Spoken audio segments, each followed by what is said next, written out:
Hello and welcome to House of Cult. My name is Alessandro, and with me is Ariel Salsa, the owner of the Pretty Cult. Today, we are so honored to welcome Lolo to the show, who is set to drop the deluxe edition of her latest album, Falling for Robots and Wishing I Was One, out February 7th via Hopeless Records.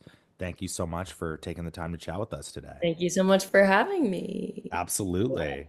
How's the morning going so far? The morning is going good. Just got back from a workout. Nice. Trying to like get in shape before my tour. I'm leaving on February 18th for a US headline tour, so it's like about now when there's like 2 weeks left. I'm like, I should be working out. And then I started to like try to work out. So I'm in shape for a tour, but yeah. For sure, right on. Yeah. I want to, before we kind of, dive into everything that's happening with, the new deluxe edition and your upcoming tours, I want to take it back in time a little bit, to your early roots, growing up in Toronto, I assume is Yeah. like born and raised in Toronto. Yeah, wow, you pronounced it right. Oh yeah, You of pronounced it course. like a Canadian. Well, Toronto. this is funny. I've made this joke a couple times, I think, even on the podcast. I consider myself an honorary Canadian because I'm so I love that obsessed for with you. Canadian culture, Love. and I studied Canadian history like No way. extensively in college. I'm a huge Wow. huge Canada fan. Huge fan. Love that. We Huge love fan. our fans. Yeah. Yeah. So growing up there, obviously so much legendary music has come out of the city, Oh yeah. especially in like I would say the pop punk, emo, and maybe hardcore variety. What were sort of those formative years like for you, first discovering music in your hometown? Yeah, I mean, obviously I was a huge Avril fan since I was a little kid. Like I have incredible videos of me looking like a huge little kid loser dancing to Skater Boy. I'm like so lanky and have my glasses, but at the same time I'm like wearing cargo pants and like the spiky bracelet and a tie and a wife beater. So Avril was a big one. Green Day was like my all-time favorite band growing up and still now. But I definitely, and Avril Lavigne and Simple Plan, like being Canadian, I feel like they probably blasted that everywhere for us. And at the time, I didn't know like that they were Canadian. I just knew that they were everywhere in music. So it definitely, I'm sure, affected me in terms of like what kind of music I like today, because that was just like always on in my house. Of course. Like, were you definitely watching like much music like every morning and stuff like that? Would you Yeah, like say? I remember it being, I remember Much Music, like me and my friends would watch it when I was like a little bit older, I guess. But like when I was first just like a kid, I just remember like being on the playground and like singing Simple Plan. Like I remember we would like in school if we had projects when we had to like make up a song, it would be like to the tune if I'm just a kid. Like I remember doing that. Yeah. I mean, can you think of a more relatable song for when you're a kid? When you're a I'm kid? just a kid. I mean, it's generational. It's Yeah, like it's insane. it's The fact timeless. that I like know them now always blows my mind. I'm like, what the fuck? That's awesome. Yeah, that's have y'all done any shows together?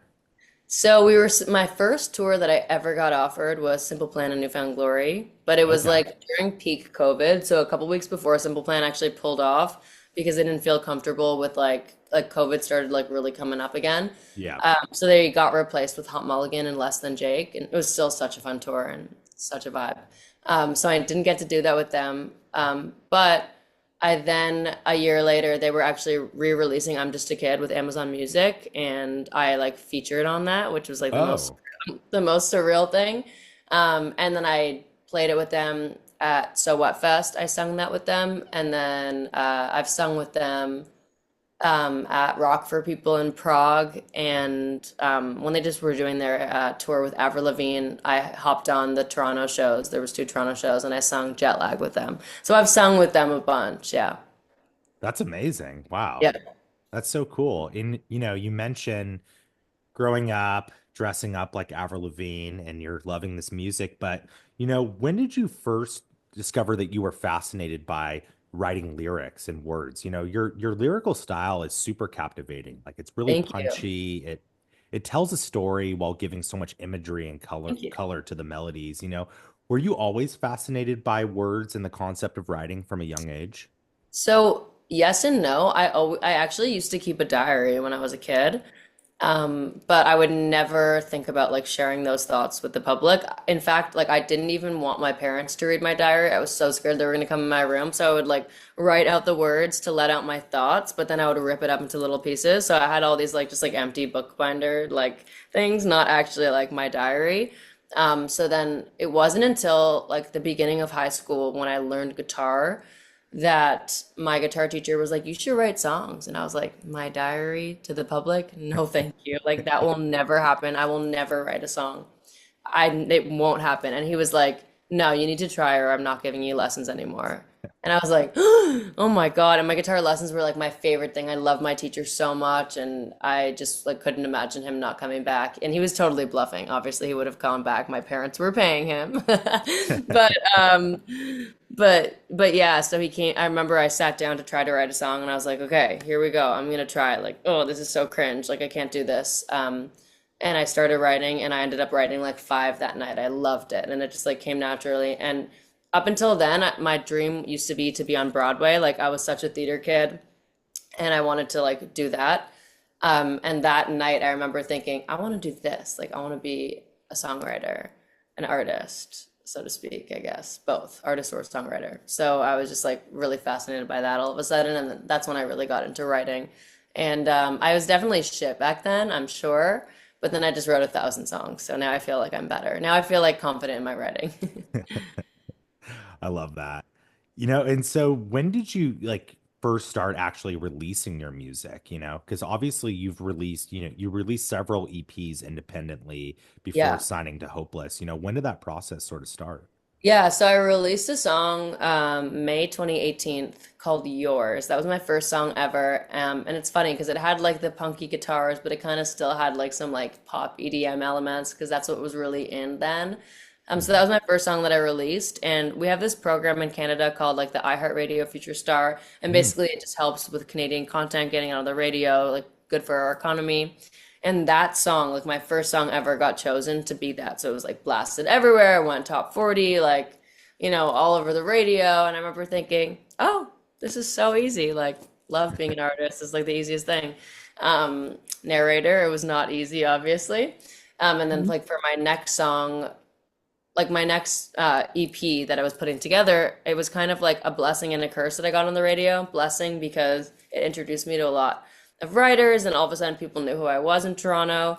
But a curse because I was like, oh my God, like I need to like make pop music now. Like, and I need to like I'm on the radio. Like I need to like make another song that fits on the radio. And so I was really focused, hyper focused on doing that and like kind of didn't feel as authentic, but I was like, I don't care. I need to get on the radio again. And I was like so obsessed with that. And I made this EP, which literally my fans now make fun of me for it because they know I hate it so much, called Sweater Collection. And yeah, I hate thinking about it. I hate talking about it because I do feel like the lyrics are still me and like the fun concepts and stuff, but I just something about it, I'm just like, this is like feels very inauthentic. But it taught me a good lesson on authenticity because of course, none of those songs where I was like, not faking it, but like none of those songs where I was trying so hard. Nothing ever got on the radio again in that era.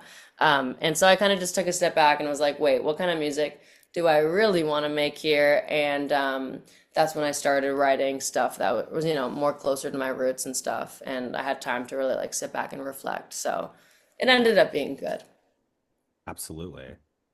And then, moving to Los Angeles, right in the peak of COVID, I believe. Is Yeah, I came yeah. to Los Angeles so I signed to APG for publishing in December, like literally I think it was like the day before Christmas, 2020.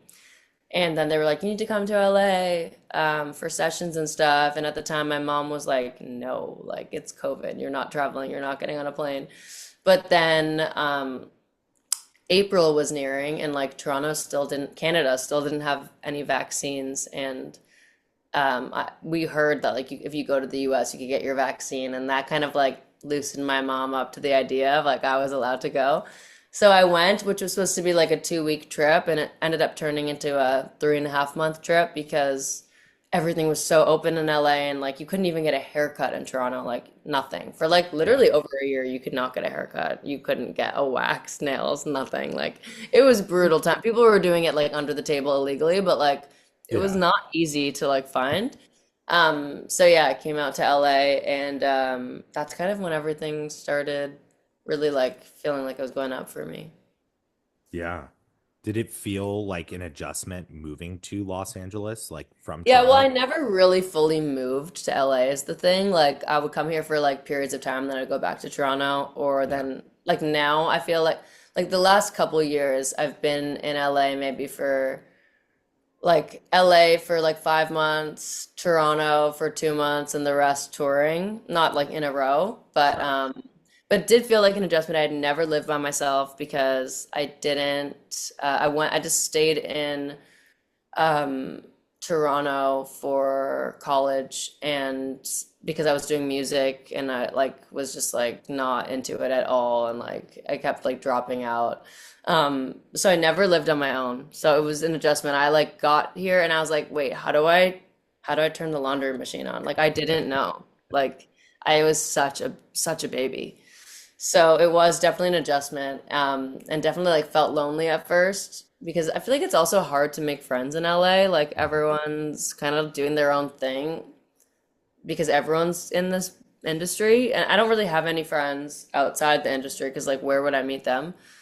And then everyone in the industry, it's like okay, like we're friends, but like they're also focused on themselves and putting themselves first, or if they have a session or like something, and everyone's kind of just like. I don't even know how to explain it, but it definitely felt lonely at first and scary. But now it feels awesome.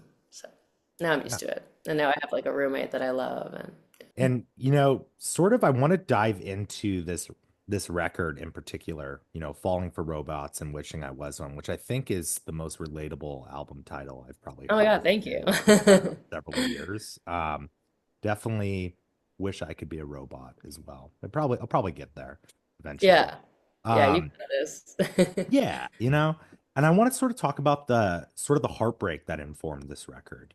Does it kind of feel like this is like a loose concept record in many ways, in terms Yeah, of oh I totally feel like it's a concept record. I'm just like very concept driven when I'm writing. Even with my EPs, like even though I put them together after the fact, it wasn't like I was like, oh, this is the title and now I'm gonna make songs, which is like what I did for my album, which was a lot more fun, I thought. I liked their like I like really hyper focused on the order because like I like it to be a story. So yeah, with this album, I would definitely call it a concept album. Yeah. absolutely. And sort of walk me through the writing and recording process of this record in particular. Yeah, so I always knew that I wanted to make an album, but it seemed like this like big, scary, daunting task. And I didn't know like, well, what's my album gonna be called? What's it gonna be about? Like, I don't fucking know. So I just kind of like was like, okay, I know I have to do that one day, but I don't know when it's gonna happen or like what. It was on actually my last day of my first ever LA trip, the like 3.5 month one that was supposed to be 2 weeks. Um, I wrote this song called You and the Tin Man Hmm. in my room, and I remember thinking like, oh fuck, this is really special. Like this feels like it's like kind of like a whole world. And I remember like running to APG Studios, and I was like, my flight was that night, and I was like, I have to record it right now. Do you have like, can I use the studio for 1 hour and just like guitar and voice and like laid it down? And I remember when I was listening to the demo back, I was like, this really feels like a world. Like it feels like something different than my other stuff, and but I don't think it like I should just put it out on my EP as like a slow song. Like I feel like it's like a single. I feel like it's like very important. I didn't really like I feel like this is album worthy is what I was thinking. So I kind of like put it in my back pocket and like continued to write. I went on my tour or whatever. And then it wasn't until like about a year later when I was sitting down on my bed and I wrote Wish I Was a Robot. And I was like, oh, this is funny because a year ago I was like, oh, fuck robots, like fuck the Tin Man, like I hate those people. And now I'm like wishing that felt like that I was numb like that. Like that's like a very interesting perspective, I think, like the two sides of that coin. And then that's when I wrote down in my notes, falling for robots and wishing I was one. And I was like, damn, this should be my album and it should be all about like you fall for this and whatever, and your heart breaks, and you wish you could be that, like whatever, that whole thing. And that's kind of like how the album came to be. It was like once I had those two pillars of like the opposites, I was like, ah, now I see the whole world in between it, and that's kind of when that happened. Like looking at that theme of like robots, essentially, does it almost feel like the feelings that inform this music are sort of a double-edged sword here, where, obviously you're exercising a ton of, pain and sadness, maybe from relationships and those situations, but also at the same time, it fuels your art and creativity, to create this music. Talking about numbness, do you sometimes feel like it would be easier to sort of have maybe that ignorance is bliss sort of attitude about life that maybe some people are able to sort of tap into at Oh, times? 100% it would be easier. Like I'm such an over emotional, like very sensitive person, which is crazy that I'm in this industry because, but I mean, I do feel like I'm also tough, but yeah, it's a fine line because you have to be a little tough. You have to be pretty tough to be in this industry, and like, Oh yeah. some people are commenting about you and like getting rejected and all this stuff and opportunities. Why does this person get it and I don't? That all that stuff. So I feel like I'm tough in that sense, but I am very like an emotional person.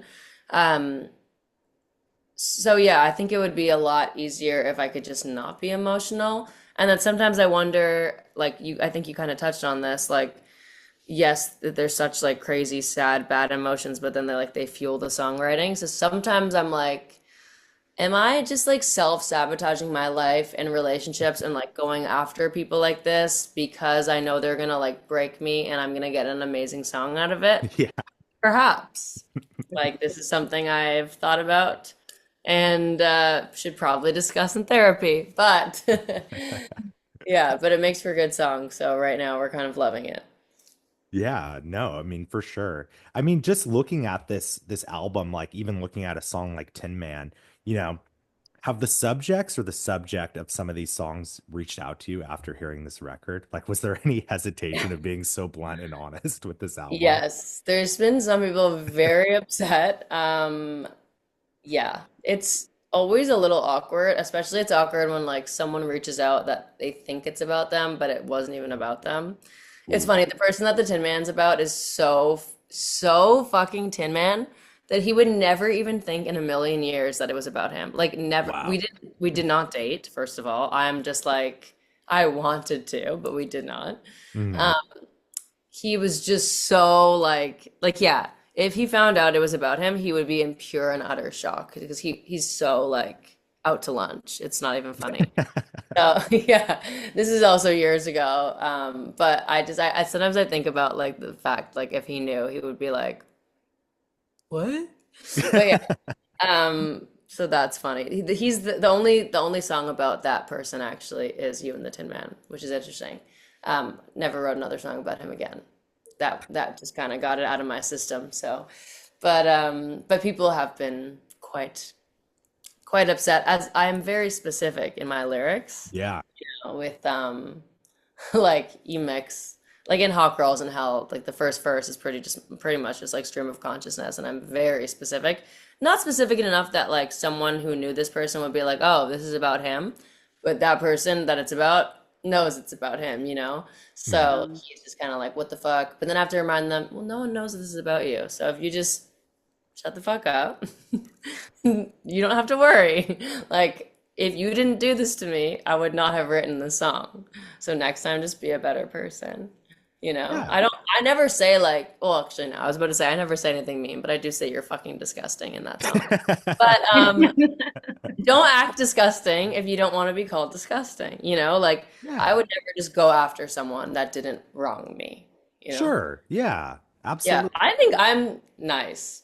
I would say I'm a very nice person and caring. Yeah. So, No, for sure. I mean, I feel like that's so refreshing, especially I think in this genre of music, obviously it was more, I don't know, maybe like 20 years ago, people were more direct, I feel like. And now, maybe in recent times it's become a little more ambiguous. Things are a little more poetic and a little more obscured, and you can't fully understand where this energy is being directed at. I appreciate that your music is just putting it right out there in the open. Thank you. It's Yeah, it very gets me in refreshing. trouble sometimes, but it's kind of like the only way I know. I find songs sometimes, like if I were to write them, like if I don't give details, sometimes I find it like I'm like, oh, this song's kind of boring. I don't know. I'm like, I love like when I listen to lyrics, like I love like some of my favorite lyricists are like Taylor Swift or Phoebe Bridgers, like, and they're so specific in the lyrics, and Mm, I'm like, this is so cool. Like yeah, no, for sure. Julia And the, Michaels. Oof, oh sorry, yeah, I love her. absolutely. She's so good.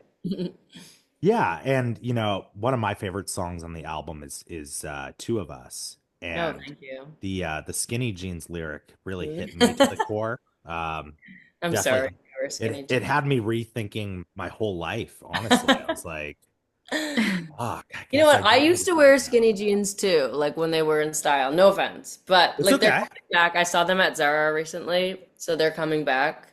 So I think it's okay. That was just like a jab because I could, honestly. No, I So, mean it's, but that was a low blow. That was an easy blow. Sorry. I'm pretty newly 30, and I heard those lyrics. I was like, fuck, I gotta start making some changes in my life. I'm inspiring people. What can I say? Like for a better life. So I'm just baggy rocking jeans are parachute so pants now. cute. Okay, yeah, No, they were. I'm not. I'm not. Oh, okay. I'm honestly still rocking skinny. You still wear skinny? It's okay. Sometimes people wear skinny jeans to my concert on purpose as like, haha. Yeah, I mean, it's such an incredible lyric, like, and it's badass for sure. Thank you. Um, and hearing this record, like, obviously you're getting hit with the pop punk label. Like, how does that label make you feel at this time now? Like, would you consider yourself a pop punk artist? No, I would not. I actually never have considered myself a pop punk artist. I feel like I'm pop rock. Um, Genre I also feel like is so stupid these days because it's like so fluid, Hmm. and like everyone's everything kind of. Like I feel like it's hard because yeah, I don't know. I would say like my inspirations like that I'm sorry, my references like for sonically would be more pop rock. Like I feel like things that I'm listening to being like, oh, make it more like that would be more like Green Day and Weezer rather than like Blink 182 and Simple Plan, who I feel like those like that's pop punk and that's pop rock. Yeah. Um, I just, yeah. So I sometimes people are like, this isn't punk. And I'm like, when the fuck did I say it was? Like, I'm a pussy. Like, I don't think I'm a punk. Like, let's just get that very clear. I am not a punk. I don't think I'm a punk. I've never been a punk. I'm a big baby. But I wear a plaid skirt and boots, and people are like, pop punk. So sorry that my style has misinformed you. But I think that the reason people associate me with pop punk or like associate punk to me is because I think I do have this like air of like trying to not take yourself too seriously. I try not to take myself too seriously in my lyrics, or like when I say something like, I wish I fell for an axe murderer instead of you because he'd kill me too, but at least he'd make it quick. Like maybe like saying that I would say is like punk, I guess. Or like I say things like, yeah, like you turn me on, but you give me depression. Like so maybe the fact that I say things and I just don't like care, I would say that is punk. I think punk is an attitude, not a genre. So I hate Hmm. when people like my biggest pet peeve is like people on, and I know I shouldn't fucking. Why am I going after? Why am I looking on Reddit and typing my name in? That is my own problem. Ooh. But my biggest pet peeve is when these guys on Reddit is like, she's not punk, and I'm like, I just want to like decapitate them. Yeah. Um, but but I don't. Because then I would be in jail. But yeah, so I don't think I'm pop punk. I like to say I'm pop rock. I like to actually say I'm pop with rock elements because I wouldn't even go as far to say, but whatever, like I don't care. People can call me whatever they want. Like I honestly don't care. If they like my music and want to come to my concert, I would love to see them there and we all have such a good time, so it's great. That's sort of why I wanted to ask that question, because I feel like more often than not, every artist that I ask that to, it's intentional because that label is thrown around so carelessly, I feel Mhm. like, to artists, and it puts music into such a box.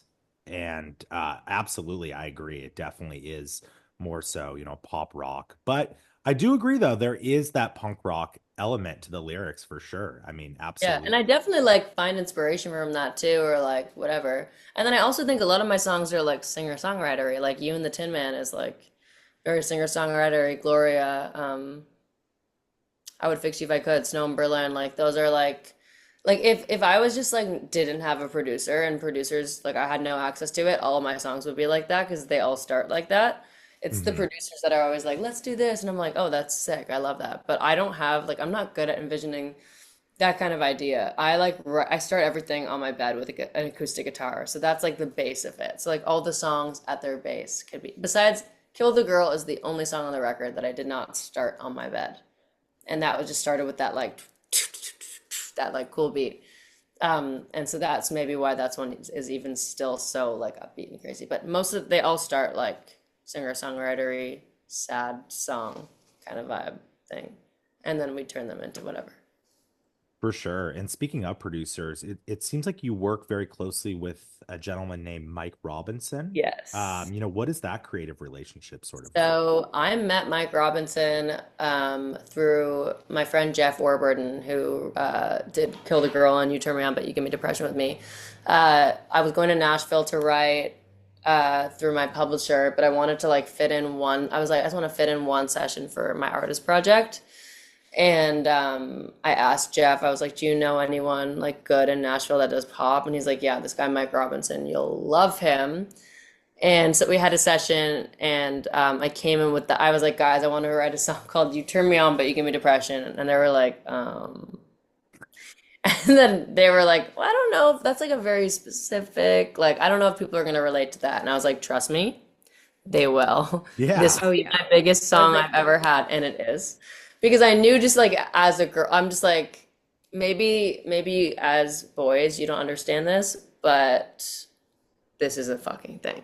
But anyways, then I just loved that song so much. It's one of my favorite songs I've ever done, and so I came back to Nashville to do more with Mike, and then just kept coming back to more. And I have a really hard time like really connecting with people musically because I like to write by myself.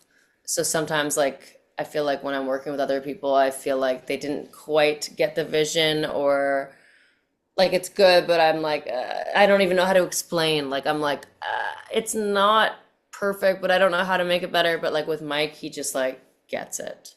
Um, so yeah, I just haven't. Now I'm just like yeah, do every song with me. I don't want to do a song with anyone else. That's I became amazing. attached. Yeah. I don't see how anyone could say that people wouldn't relate to that. Like I know that's they're crazy. And now they always like make a joke. Like Jeff will text me being like, "Remember when I brought the idea and you turned me on, but you gave me depression and you thought no one would relate to it?" And I'm like, haha. Very funny. Rewriting history. But yeah, they now they like laugh about it because it was like the biggest I told you so in all time. So absolutely.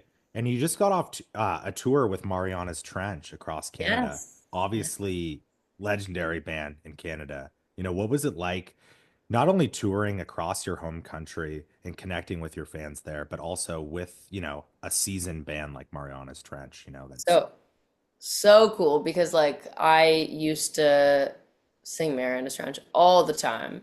Loved them growing up. Still love them, obviously. And it was really cool because I've never toured Canada, and it's funny because you're like all my fans there. It's like I'm like the least well known in Canada. Maybe not Toronto because I'm from there, but Canada in general. Like I've never been to like Medicine Hat, Alberta, or Winnipeg, or like all these crazy cold places. So it was really interesting because I've toured the US a bunch, I've toured Europe a bunch, and I feel like now when I tour, I'm like, okay, people know who I am. When I first, like my first tour ever with Newfound Glory, I would go on stage, I would do a song, and then I would go like, make some noise if you don't know who the fuck I am, and the whole crowd would go wild. And it was just like a really good tool, and I was like, oh, I'm gonna say this every night. But I have not said that since because I felt like people know who I am now. And I did my first show in Halifax in Canada, and I was like, oh, these people do not know who I am. So I started saying that in Canada, and the crowd would go wild. So it was actually a really good, I think, use of money well spent. Obviously, touring is super fucking expensive. Mhm. And I felt like it was really worth it because a lot of people did not know me. So I'm happy that they know me now. And it was just like a really good fit. And I got to sing this song Good to You Mhm. with Josh, which I have sung with him many times in my car, like or in my room in front of the mirror so many times. So it was very surreal singing it with him in real life. And yeah, that's like the second time I've got to sing with a band that I've sung like a million times, Simple Plan and now him. So I'm like, wow, it's kind of crazy that that happened two times. Yeah, I mean, looking at too like touring Canada, it's interesting. Like, friends of the show, Silverstein, Canadian band. Yep. They had a similar trajectory, like hit the US first really hard, and then, Hmm. Canada was slower to catch on in a sense Yeah. because they can, Sometimes yeah, that it's happens. interesting. And sometimes it's the opposite, which you don't want, because then you get stuck in Canada. Like there's this band called Headley. You guys probably don't Oh, know. yeah, and yeah, I know Okay, well, Headley. now we're not supposed to talk about Headley. Yeah, That's that's right. That's right. but at the time, like I loved them. And they were like selling out arenas. But I remember like I was in Disney World, like at a hotel or some shit, and they were like tearing down a stage the next morning. I was like went to by the pool and I was like, "What's going on? Was there a show here?" And they were like, "Yeah, like you wouldn't know the band. It's like Headley." And I was like, "What?" Ah! And I was freaking out. And he was like, "You know who they are?" And I was like, "Yeah, like I saw them at a fucking arena." And he was like, "What?" There was like two kids and like a dog dancing. And I was like, wow, I wish I knew. But yeah, like, so that's kind You, of crazy. you know what this also has in common with? I'm just going to draw another Canadian parallel here. Degrassi, made in Canada, but far bigger in the US than Yeah, Canada. it was way cooler in the US. Like, we didn't really watch, I didn't watch that show. That was like my first question I was going to ask you. This Yeah, is no, I didn't watch it. But I like I've met some people in Degrassi or whatever. But yeah, I never watched it. I actually auditioned for Degrassi. My first audition ever. I did acting for a hot second. Didn't really work out well. so in a Like parallel universe, you would have been on Degrassi. That's crazy. yeah, that would have been cool, but I didn't get the role. I think I don't even remember the girl's name. I think her name was like Imogen or like Emogen. How do you Imogen? I don't know how to pronounce that name. But I auditioned. I think that was the name of the girl that I auditioned for. But I think this has worked out a lot better. yeah, it's worked out. Well, because I got to a point where I was like having auditions and sessions, and I was like, I have to pick like where I'm. It's like it was like jack of all trades, master of none kind of vibes going on. So I was like, I have to just pick one. So I picked music. For sure. And kind of wrapping up here, what's next? Obviously the deluxe edition comes out on Friday. You're gearing up for the headline tour, it sounds like. Bring up for the headline tour. I'm doing some festivals in Europe. When's this podcast coming out? It's a good question. Probably a couple weeks. Okay, so this will be announced by then. I'm doing some festivals in Europe, and then on a few days off, I'm adding some headline shows in Europe, actually. So that's really exciting because I didn't get to do like I did like 10 shows in Europe for my headline, but there were some cities that I missed, so I'm adding some of those. Um, I'm also doing a another really big tour, but I don't think that's going to be announced in a couple weeks, so I'll tell you guys when we press pause. But that will be in the US and it's like a really, really cool venues and very excited for that. So that kind of thing. And also the now new daunting task of writing a new album. What's it gonna be? It's Ooh. like, wow, I can't believe I have to do this all again. Like it's so much fun, but it's like also so much pressure. So I'm like, where the hell does she begin? But yeah. Do you have any inkling of where it might head next? Yes. Well, so my next song possibility that's coming out on Friday, or I guess Thursday night here in LA. It's definitely going way more towards like, an Alanis Morissette kind of like even Sheryl Crow-y kind of like that kind of pop rock. Um, which is cool because when I first started writing songs, I remember people would be like, "Oh, this is like Sheryl Crow, and this or like this is like kind of country," which by the way, it's not country. But at the time when I listened back, it was just because I love Taylor Swift and like my song sounded like that. But definitely, I feel like going back to when I was first writing songs, it was kind of like more like that. But yeah, even further away from the punk. Sorry to all my punk fans. Just kidding. There's probably not many. I love that. That's great. Yeah. Well, that's I think that's all our questions, I Hey, just thank you. thank Those you are great so questions. much for taking the time to chat with us. Of Congrats on course. everything. The album is awesome. I can't wait to see what's next, with the next record.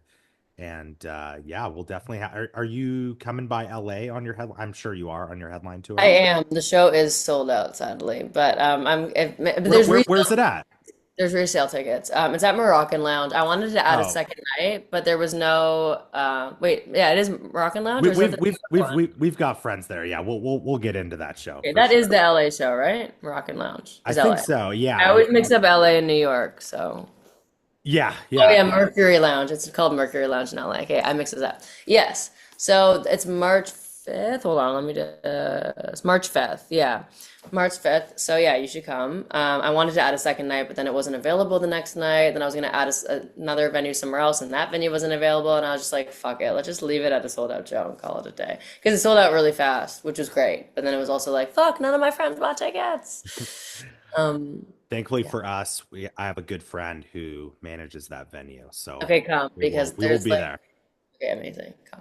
Yeah, it's a cool venue. That'll be really fun. It's intimate and the sound is Yeah, no, great. I've been there before. It's sick. Yeah. Yeah, I that's need to awesome. see you again because I saw you at Sad Summer, which is obviously more of a festival vibe. So I need to Yeah. come to a clown show. Oh yeah, the headline show is so fun. Like I personally, I'm just like so proud and happy with my headline show, and it's like kind of like also has kind of like this story, and there's like some theatery elements, and Yeah. Oh All yeah, right. who are you bringing out on the tour? I didn't even. so the second half is gonna be Gus, my roommate, who came out. He's an amazing artist. He came out on my Europe headline tour that we did in October. So this artist Ella Red is doing the first half, and he's doing the second half of the US tour. And so yeah, you guys will love him. Definitely come for the opener. He's amazing. Hell yeah. Well, Lee. amazing. Thank you so much, Thank for you. taking the time. This has been a great chat. Of course, so much fun. Thank you for having me.